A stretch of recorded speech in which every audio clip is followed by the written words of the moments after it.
What we are starting to see now is that there's an intellectual uprising that's saying, one, disparities do not equal discrimination. That is, just because you find disparities or unequal outputs and outcomes for different groups, that doesn't necessarily correlate to there being any facet of discrimination going on amongst those people in those groups, because in actuality, it's actually more common that there are disparities and perhaps even an invariable amount of disparities amongst people of different groups, which, upon assumption, can very well be supposed, just for the fact of the nature of human beings. We're all different and we're all doing different things all the time. And that will, of course, correlate to the outputs that we have in our life. So that is number one.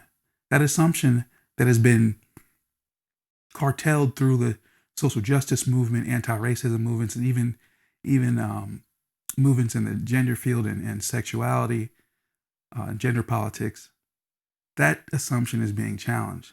The second assumption that's being challenged is that correlations don't equal causation. That is, because there's a correlation between two things, doesn't necessarily mean that that correlation is what caused the thing in question.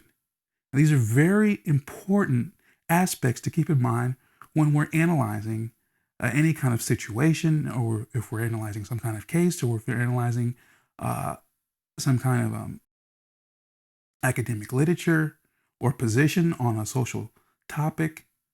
These things are major and critical to take account of. And we cannot just assume that, again, one, that because there's disparities that exist, that inherently means that there's discrimination that exists, or that because of there's a correlation between something, that that's necessarily what caused it to happen.